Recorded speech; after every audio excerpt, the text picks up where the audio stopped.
If you want to completely stall your metabolism, like hold on to every single pound of body fat and just guarantee that you feel miserable all day long, Right.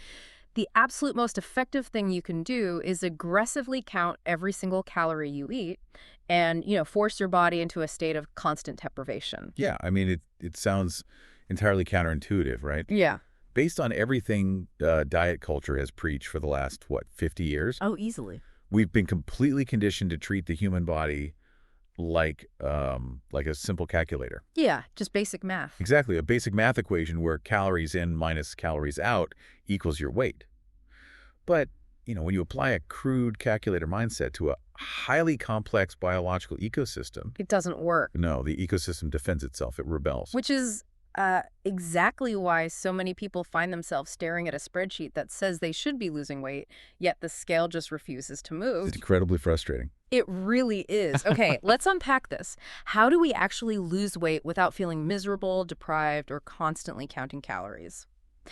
Today, we are taking a deep dive into the science and strategy behind clean eating for weight loss. Yes. We're pulling from a really comprehensive wellness guide focused heavily on whole foods, biology, and nutrition. And honestly, we are completely tossing out the spreadsheet today. Throwing it in the trash. Exactly. The mission here is to unpack a completely different paradigm.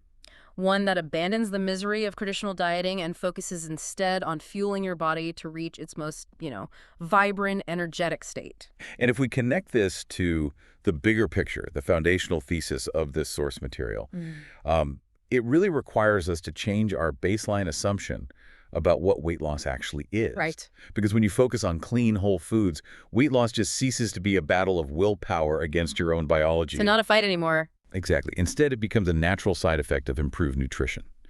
Your body actively wants to find its natural equilibrium. Yeah. But it can only do that if you stop actively fighting its chemistry. Right. But before we get into the actual strategy of what to put on the plate, I think we have to look at why the old model fails. Absolutely. The source material spends a ton of time on the biological impact of highly processed foods.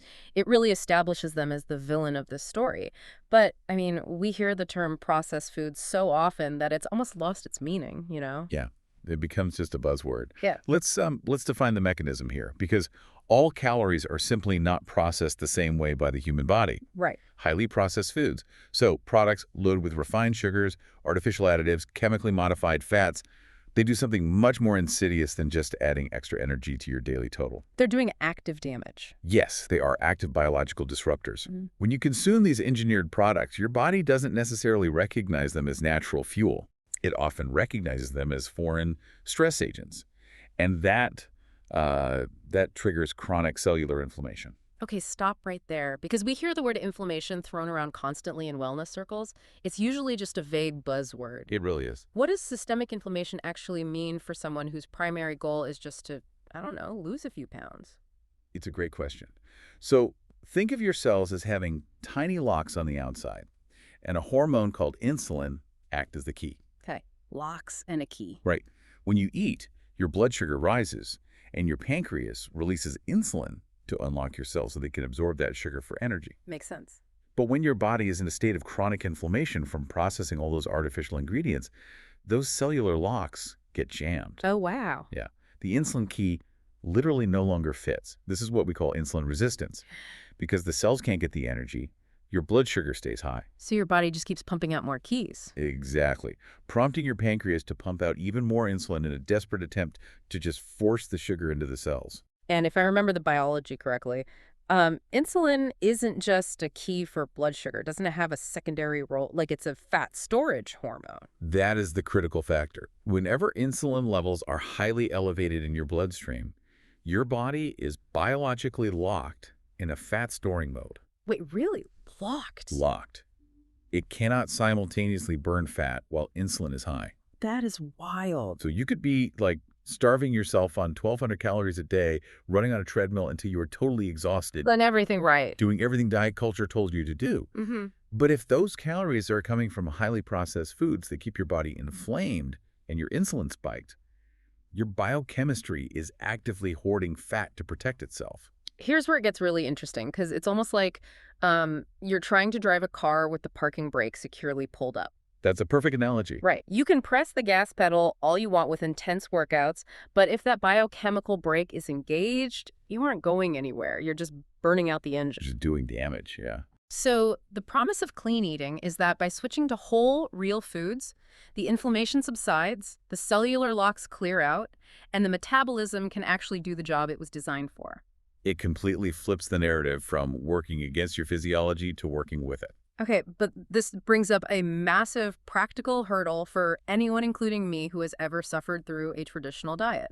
What's that? Well, if we are throwing out the calorie counting rule book, right, and we aren't measuring out sad half-cup portions of diet cereal, how do we physically fill ourselves up without overdoing it? Yeah, the fear of overeating. Exactly. If the body is finally functioning properly, how do we satisfy the physical sensation of hunger without triggering a caloric surplus? Well, what's fascinating here is that the source material provides a very direct biological answer to this. It's the concept of volume eating. Volume eating, okay. Yeah, it's a structural change to how you build a meal, Yeah. relying on the sheer physical mass of high-volume, low-calorie, non-starchy vegetables. We're talking big salads. Huge salads.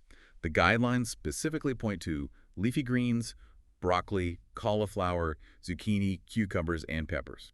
The heavyweight champions of the produce aisle. Absolutely. But, I mean, a giant bowl of roasted broccoli isn't just about tricking the stomach, is it? There's got to be a mechanical process happening. Well, there is.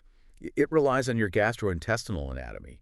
Your stomach actually has physical stretch receptors lining its walls. Okay. So when you consume massive quantities of these vegetables, like a salad the size of a mixing bowl, you physically stretch the stomach. And the stomach sends a signal. Exactly.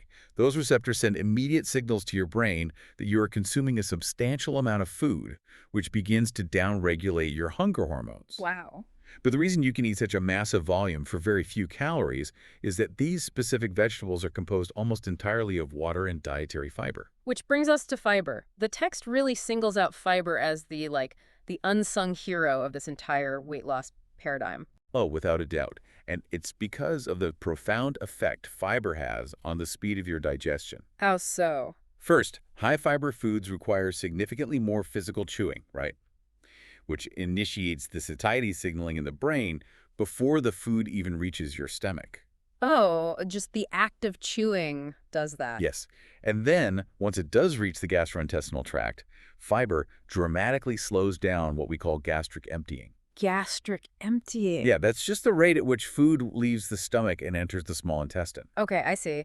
It acts almost like a biological dam. A dam, yeah. Because if you eat, say, a processed bagel, it hits the stomach, gets instantly dissolved, and just floods your bloodstream with glucose like a flash flood. Exactly, a massive spike. But fiber holds everything back, creating a sort of slow, steady trickle of energy. It's like a time-release capsule for fullness. That slow trickle is exactly what prevents those violent spikes and crashes in blood sugar. You know, the ones that leave you ravenously hungry an hour after a meal? Oh, I know them well. Right. By slowing down the entire digestive process, the fiber in these massive vegetable portions keeps you physically full for hours. Yeah. It naturally prevents the urge to overeat later in the day. Honestly, this is for you if you absolutely hate that dreaded, hollow, empty stomach feeling you get an hour after eating a tiny frozen diet meal for lunch. That's the worst. It changes the game. You don't have to feel hungry. You just change the physical volume of the meal with water and fiber. Exactly. But having a stretched stomach isn't the same thing as having sustained metabolic energy. No, it's not. Because I feel like I could eat a massive bowl of lettuce, feel entirely stuffed, and still find myself crashing by the middle of the afternoon. And you would. Because volume is only the first pillar. Okay.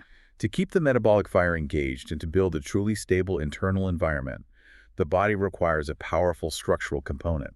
The sources are definitive on this. Satiating protein is strictly non-negotiable for weight loss. Non-negotiable. That is a really strong mandate. It is medically necessary in this context for two distinct reasons. First, protein maintains your lean muscle mass, which acts as your primary metabolic engine. So muscle burns more calories. Exactly. The more lean muscle you preserve while losing weight, the higher your resting metabolic rate remains. You burn more calories just sitting there. Okay. And the second reason? Second, protein possesses the highest thermic effect of food, or TTF. Okay, so what does this all mean? The thermic effect of food was one of the most fascinating concepts in the source material for me. Walk us through how this actually works at a cellular level, because I feel like it completely redefines how we look at calories. It really does. So the thermic effect refers to the amount of internal energy measured in calories that your body must expend simply to digest, absorb, and process the nutrients in the food you just consumed. Wait, really? Are you saying we're literally burning calories just by chewing and digesting? We absolutely are. And protein has a significantly higher T than either fats or carbohydrates. Why is that? Well, the molecular structure of protein consists of these long, complex chains of amino acids, and they're held together by very strong peptide bonds. Okay. Your digestive system has to expend a massive amount of ATP, which is cellular energy, just to cleave those bonds apart before it can even use the amino acids. So you are expending energy just to process the energy. Exactly. It makes me think of trying to build a campfire. Okay, I like this. Right, so processed carbohydrates, they're like throwing crumpled paper onto the coals. You get a massive, bright flash of heat. But it burns up immediately. Yes, it burns up in 5 seconds, leaving you in the cold. But protein is like taking a dense log of hardwood and tossing it into the center of the fire. It takes work to burn. Exactly. The fire doesn't just vaporize it. It has to work incredibly hard, expending a lot of its own heat and energy just to break the log down. But the result is a slow, hot, sustained burn that lasts through the night. The hardwood analogy captures the mechanism perfectly. You are forcing your metabolism to work harder just to digest the meal. And what kind of protein are we talking about here? The guidelines recommend clean sources to achieve this. So things like eggs, wild-caught fish, lean poultry, and plant-based options too, like lentils, beans, and chickpeas. Great options. And there's a critical strategic point regarding timing here. This dense hardwood protein must be included at every single meal, with a massive emphasis on breakfast. Breakfast, because I feel like breakfast seems to be the place where people default to the paper and kindling. Oh, entirely. Cereals, pastries, toast, bagels. It's a disaster for blood sugar. Setting the metabolic tone first thing in the morning is vital. How so? When you consume a high-quality protein source at breakfast, you establish a stable blood sugar baseline for the rest of the day. It prevents that reactive hypoglycemia, that massive blood sugar crash. Right. And that crash is the biological root cause of those desperate mid-afternoon snack attacks where you find yourself, hunting the office for a candy bar at 3 o'clock. The dreaded 3 p.m. slump. Okay, so we have the physical volume from the fiber-rich vegetable stretching the stomach. Yep. We have the dense hardwood of clean protein forcing the metabolism to work and keeping the blood sugar stable. But honestly, there is a different type of hunger that those two things don't quite solve. The psychological piece. Yeah, it's like a neurological hunger. You finish a plate of steamed broccoli and a plain chicken breast. Your stomach is physically full, but your brain is still frantically searching for something else. The meal just feels like a punishment. Exactly. It lacks deep satisfaction. And this raises an important question, and it introduces the third pillar of the clean eating paradigm, which is often the most misunderstood. Healthy fats. Okay, I have to push back on this a little bit. Go for it. Because we are talking to an audience, a whole generation of people really, who have been traumatized by decades of diet industry messaging. Oh, the anti-fat crusade of the 90s. Yes. We were completely conditioned to fear fat.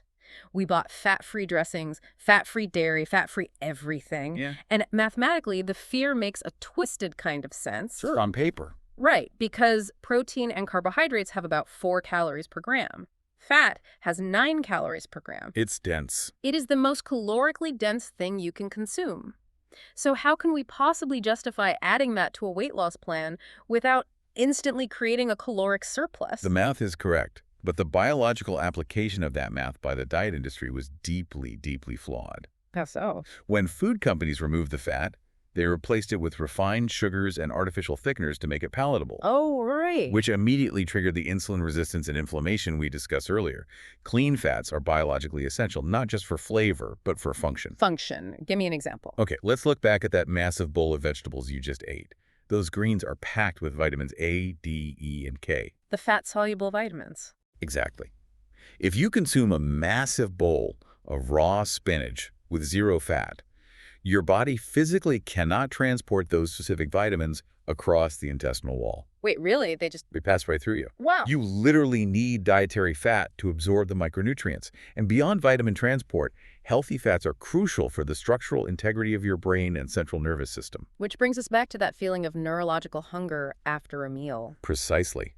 When you consume healthy fats, it triggers the release of a hormone in the gastrointestinal tract called cholecystokinin, or CCK. CC. Yeah, CCK travels directly to the brain Yeah. and delivers a very clear chemical message. We have received dense, high-quality nutrition, and we are done eating. Oh, so it's a completely different signal than the stretch receptors. It is. That is true satiety. It bridges the gap between physical fullness and mental satisfaction. Okay, but wait, if these fats are doing such incredible things for our brains and vitamin absorption, why do we have to be so careful with the portion size? You can't just eat unlimited fat, right? Right. It's not about volume when it comes to fats. You aren't eating a mixing bowl of guacamole. Sadly. Sadly, yes. Yeah. Because of that energy density, the 9 calories per gram, the explicit strategy with fats is strict portion control. Okay. The sources recommend specific clean options: avocado, raw nuts, seeds, and extra virgin olive oil. You do not need to consume 3 entire avocados to get the biological benefits. So little goes a long way. Exactly. The magic lies in strategic application. Adding just a quarter of an avocado, a small handful of raw walnuts, or a drizzle of olive oil to that massive volume of vegetables is enough to trigger the CCK release and facilitate the vitamin absorption. It's like the seasoning of fullness. I love that. You only need a really small amount to completely alter how your digestive system and your brain process the meal. It turns a quick-burning plate of food into something that anchors you all the way until dinner. It completely eliminates that nagging feeling of being technically done eating, but still mentally hungry. And when you synthesize these 3 structural pillars, the immense physical volume of non-starchy veggies, the metabolic demand of the high thermic proteins, and the neurological satiety of healthy fats, you kind of stop building a diet plate altogether. You do. You begin building a completely different psychological paradigm. And this might be the most impactful takeaway from the entire stack of research today. Everything culminates in this profound mindset shift regarding how we view our own biology. Right. The core realization is that your body is not the enemy. Diet culture is inherently adversarial. It really is. It teaches you to fight your cravings, to suppress your hunger, and to view your body as this stubborn obstacle that must be starved into submission. Just a constant battle. But your physiology actively seeks health. It is constantly striving for cellular equilibrium. When you finally stop fighting it and instead nourish it with these clean, biologically recognizable ingredients, the outcomes transcend weight loss. You start experiencing the side effects of optimal nutrition, like deep, restful sleep, waking up with genuine, sustained energy rather than just dragging yourself to the coffee machine. Profound mental clarity, a robust immune system, and a dramatic drop in systemic inflammation. The philosophy fundamentally shifts from a mindset of subtraction to a mindset of addition. The psychology of addition. It is revolutionary if you've spent years jumping from one restrictive diet to another. Oh, absolutely. Traditionally, you wake up and the first thought is, what am I not allowed to have today? Right? I can't have sugar, I can't have dairy, I can't have carbs. It is a mental state defined entirely by scarcity and misery. It's exhausting. But this clean eating paradigm flips that. You wake up and ask, how can I add more high-quality fuel to my plate today? And that relieves an immense psychological burden. You start asking yourself, can I fit 2 huge handfuls of spinach into this meal? Can I add a cleaner source of dense hardwood protein to my lunch? Can I incorporate a high-quality fat? When you focus entirely on adding these incredibly satiating high-volume foods into your daily routine, a biological crowding out effect occurs. Because your stomach is physically stretched, your metabolic fire is burning slow and steady, and your brain has received the hormonal signal that it's satisfied. Exactly.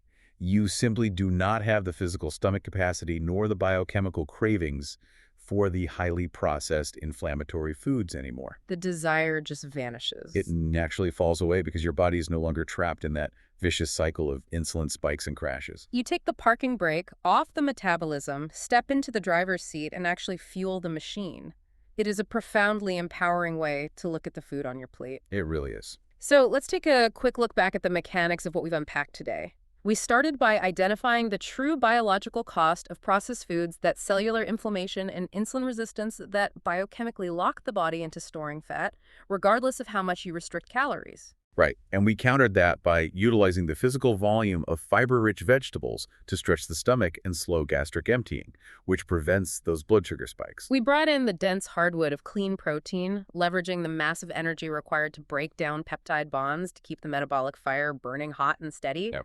And finally, we used strategic, controlled portions of healthy fats to absorb vital micronutrients and send that final, crucial signal of neurological satiety to the brain. But as we close out this analysis, there is one final, pretty provocative concept I'd love to leave you with, building directly on the idea that your body is not your enemy and this shift away from a restrictive mindset. Okay, what is it? Well, we have spent this deep dive detailing how intensely our biology and our hormones respond to the physical quality of the food we consume. But consider the inverse. How does our psychological state physically alter our digestive biochemistry? Oh, wow. That is a very different angle.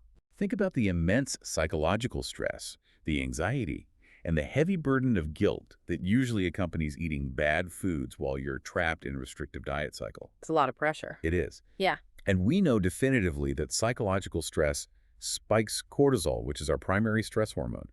High cortisol actively promotes fat storage, particularly around the abdomen, and it completely suppresses digestive efficiency. So wait. Could the mere psychological stress of traditional restrictive dieting be triggering an inflammatory hormonal response that actively sabotages weight loss? Are we biochemically inflaming our own bodies just by agonizing over a spreadsheet of calories? Wow. When you map that out biologically, it completely shifts the perspective. If the crude math equation of calorie counting is shattered by human complexity, maybe the immense stress of trying to balance that spreadsheet is doing as much physiological damage as the processed food itself. It's definitely something to think about. It really is a compelling argument to finally trust the ecosystem, give it the clean fuel it actually recognizes, and just let it find its balance. Well, thank you for joining us on this deep dive into the science of clean eating. Keep learning, keep questioning the old paradigms, and most importantly, keep exploring these concepts on your own plate.